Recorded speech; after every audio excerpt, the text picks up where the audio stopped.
ದೀಪಾವಳಿ ಹಬ್ಬದ ವಿಶೇಷ ಗುಲಾಬ್ ಜಾಮೂನ್ ಮಾಡ್ತಾ ಇದ್ದೀನಿ. ಪರ್ಫೆಕ್ಟಾಗಿ ಸಾಫ್ಟಾಗಿ ಜ್ಯೂಸಿಯಾಗಿ ಗುಲಾಬ್ ಜಾಮೂನ್ನ ಹೇಗೆ ಮಾಡೋದಂತ ನೋಡೋಣ ಬನ್ನಿ.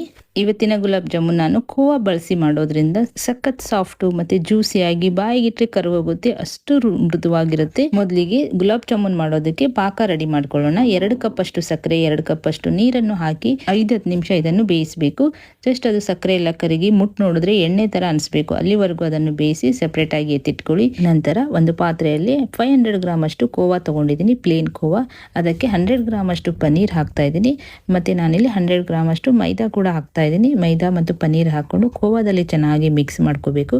ಇದನ್ನು ಚೆನ್ನಾಗಿ ಈ ರೀತಿ ಎಲ್ಲ ಹೊಂದ್ಗೂಡೋವರೆಗೂ ಮಿಕ್ಸ್ ಮಾಡಿಕೊಂಡು ನಂತರ ಚಿಕ್ಕ ಚಿಕ್ಕ ರೌಂಡಾಗಿ ಈ ರೀತಿ ಜಾಮೂನ್ನ ಮಾಡ್ಕೊಳ್ಳಿ. ಸೇಮ್ ಮದುವೆ ಮನೆಯಲ್ಲಿ ಮಾಡ್ತಾರೆ ನೋಡಿ, ಅದೇ ಥರ ಟೇಸ್ಟಲ್ಲಿರುತ್ತೆ ಗುಲಾಬ್ ಜಾಮೂನು. ಇದು ನಾವು ಖೋವಾಯಿಂದ ಮಾಡೋದ್ರಿಂದ ಸಖತ್ ರುಚಿ ಕೊಡುತ್ತೆ. ಈ ರೀತಿ ಎಣ್ಣೆಯಲ್ಲಿ ಇದನ್ನು ಫ್ರೈ ಮಾಡ್ಕೋಬೇಕು. ಫ್ರೈ ಮಾಡುವಾಗ ಇದನ್ನು ಮೀಡಿಯಂ ಫ್ಲೇಮಲ್ಲಿ ಇಟ್ಕೊಂಡೆ ಗುಲಾಬ್ ಜಾಮೂನ್ನ ಫ್ರೈ ಮಾಡ್ಕೊಳ್ಳಿ. ಇವಾಗ ನೋಡಿ, ಈ ರೀತಿ ಹೊಂಬಣ್ಣ ಬರೋವರೆಗೂ ಜಾಮೂನ್ನ ಫ್ರೈ ಮಾಡಿಕೊಂಡು ನಂತರ ಪಾಕದಲ್ಲಿ ಹಾಕಿ ಇದನ್ನು ನೆನೆಯೋದಕ್ಕೆ ಬಿಡಿ.